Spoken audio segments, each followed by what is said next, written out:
D K Shivakumar ಅವರ ಸಂಪುಟ ರಚನೆಯ ಸರ್ಕಸ್ ದೆಹಲಿಯಲ್ಲಿ ಬಹಳ ಜೋರಾಗಿ ನಡೀತಾ ಇದೆ. ಎಲ್ಲ ಮೂರು ಪಟ್ಟಿಗಳನ್ನು ಹಿಡ್ಕೊಂಡು ಕೂತಿದ್ದಾರೆ. ಪಬ್ಲಿಕ್ ಟಿವಿಯಲ್ಲಿ ಈಗ ಮತ್ತೊಂದು ಎಕ್ಸ್ಕ್ಲೂಸಿವ್ ಏನು ಅಂತ ನೋಡೋಣ.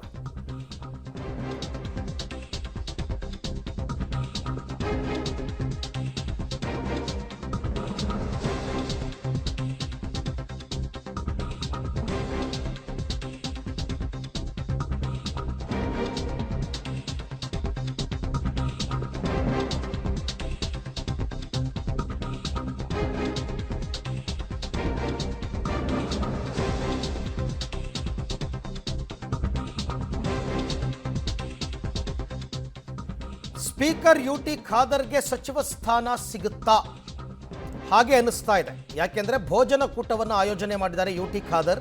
ಯಾರಿಗೆ ಅಂತಂದ್ರೆ ವಿಧಾನಸಭೆ ಸಚಿವಾಲಯದ ಅಧಿಕಾರಿ ಮತ್ತು ನೌಕರರಿಗೆ ಭೋಜನ ಕೂಟವನ್ನು ಏರ್ಪಡಿಸಿದ್ದಾರೆ.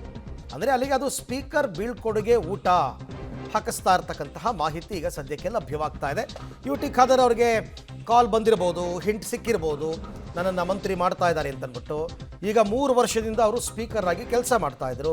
ಸಹಜವಾಗಿ ವಿಧಾನಸಭೆಯ ಸಿಬ್ಬಂದಿಗಳು, ಅಧಿಕಾರಿಗಳು ಎಲ್ಲರ ಜೊತೆಯಲ್ಲಿ ಉತ್ತಮ ಒಡನಾಟವನ್ನು ಹೊಂದಿದ್ರು.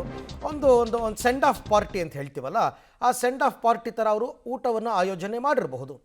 ಯುಟಿ ಖಾದರ್ ಅವರು ಮೊನ್ನೆ ಕೂಡ ಏರ್ಪೋರ್ಟಲ್ಲಿ ಮಾತನಾಡ್ತಾ, ನನಗೆ ಇದ್ರ ಬಗ್ಗೆ ಎಲ್ಲ ಏನೂ ಗೊತ್ತಿಲ್ಲ, ಸದ್ಯಕ್ಕೆ ನಾನು ಸ್ಪೀಕರ್ ಆಗಿದ್ದೀನಿ, ಮಂತ್ರಿಗಿರಿ ಕೊಡ್ತಾರಾ ಇಲ್ವಾ ಗೊತ್ತಿಲ್ಲ ಅಂತ ಹೇಳಿದರು. ಬಟ್ ಈಗಾಗಲೇ ಊಟ ಹಾಕಿಸ್ತಾ ಇದ್ದಾರೆ. ಅದರ ಅರ್ಥ ಇದು send off party. UT Khader ಅವರೇ ಹಾಕಿಸ್ತಾ ಇದ್ದಾರೋ ಅಥವಾ ಸಿಬ್ಬಂದಿಗಳೆಲ್ಲ ಸೇರಿ ಇವರು ಕೊಡ್ತಾ ಇದ್ದಾರೋ ಗೊತ್ತಿಲ್ಲ. ಒಟ್ಟಿನಲ್ಲಿ ಊಟ ಹಾಕಿಸ್ತಾ ಇದ್ದಾರೆ ಅಂತಕ್ಕಂಥ ಮಾಹಿತಿ ಇದೆ. ಈ ಬಗ್ಗೆ ಮತ್ತಷ್ಟು ಮಾಹಿತಿ ನನ್ನ ಕೊಲೀಗ್ ರವೀಶ್ ಅವರಿಂದ ಪಡ್ಕೊಳ್ಳೋಣ. ರವೀಶ್, ಯುಟಿ ಖಾದರ್ ಅವ್ರಿಗೇನಾದರೂ ಕರೆ ಬಂದಿತ್ತಾ ಅಥವಾ ಅವ್ರಿಗೇನಾದ್ರು ಒಂದು ಹಿಂಟ್ ಸಿಕ್ಕಿತ್ತಾ? ಇದನ್ನು ಸೆಂಡ್ ಆಫ್ ಪಾರ್ಟಿ ಅಂತ ಹೇಳ್ಬೋದಾ ಅಂತ? ಅರವಿಂದ್, ಪ್ರಮುಖವಾಗಿ ನಾವು ಕೊಟ್ಟಂತ ಫಸ್ಟ್ ಲಿಸ್ಟಲ್ಲೂ ಕೂಡ ಯುಟಿ ಖಾದರ್ ಅವರ ಹೆಸರು ಇರ್ತಕ್ಕಂಥದ್ದು. ಹಾಗಾಗಿ ಎಲ್ಲ ಒಂದು ಕಡೆ ಅವ್ರಿಗೆ ಸಚಿವ ಸ್ಥಾನದ ಸುಳಿವು ಸಿಕ್ಕಿದೆಯೋ ಅಥವಾ ನಂಗೆ ಸಭಾಧ್ಯಕ್ಷ ಸ್ಥಾನ ಬೇಡ, ನಂಗೆ ಸಚಿವರು ಕೊಟ್ಟರು ಬೇಡ, ಕೊಡದೇ ಇದ್ರು ಬೇಡ ಅನ್ನೋ ಒಂದು ಮೆಸೇಜ್ ಪಾಸ್ ಮಾಡೋಕ್ಕೋ ಗೊತ್ತಿಲ್ಲ. ಆದರೆ ಇವತ್ತು 6 ಗಂಟೆಗೆ ಬ್ಯಾಂಕ್ವೆಟ್ ಹಾಲ್ನಲ್ಲಿ ಭೋಜನ ಕೂಟವನ್ನು ವಿಧಾನಸಭೆ ಸಚಿವಾಲಯದ ಅಧಿಕಾರಿಗಳು, ನೌಕರರು ಎಲ್ಲರನ್ನೂ ಕೂಡ ಒಂದ್ರಿ ಇನ್ವೈಟ್ ಮಾಡಿದ್ದಾರೆ. ಇದನ್ನು ಸಭಾಧ್ಯಕ್ಷರಾದಂಥ ಯುಟಿ ಖಾದರ್ ಅವರೇ ಏರ್ಪಾಡು ಮಾಡಿರ್ತಕ್ಕಂಥದ್ದು. ಅದರಲ್ಲಿ ಸ್ಪಷ್ಟವಾಗಿ ಆ ಒಂದು ಆದೇಶದಲ್ಲಿದೆ.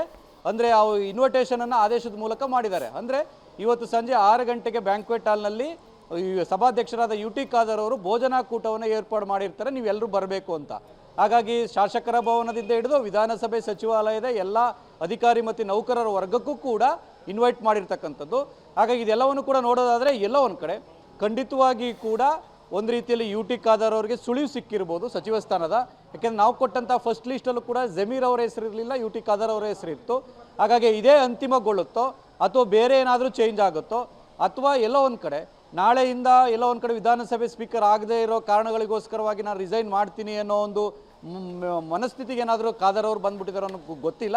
ಒಂದಂತೂ ಸತ್ಯ, ಖಾದರ್ ಅವರ ಈ ನಡವಳಿಕೆಯಿಂದ ಸಾಕಷ್ಟು ಚರ್ಚೆಗಳು ಕುತೂಹಲ ಆಗ್ತಾ ಇರ್ತಕ್ಕಂಥದ್ದು. ಹಾಗಾಗಿ ಫಸ್ಟ್ ಲಿಸ್ಟಲ್ಲೂ ಕೂಡ ಅವರ ಹೆಸರು ಇದೆ ಅಂತ ಹೇಳಲಾಗ್ತಾ ಇದೆ. ಹಾಗಾಗಿ ಖಾದರ್ ಅವ್ರಿಗೆ ಲಕ್ಕೋ ಏನೋ ಅನ್ನೋದು ಕೂಡ ನಾಳೆ ಇಷ್ಟೊತ್ತರೊಳಗಡೆ ಎಲ್ಲ ಸ್ಪಷ್ಟವಾಗಿಬಿಡುತ್ತೆ ಅರವಿಂದ್.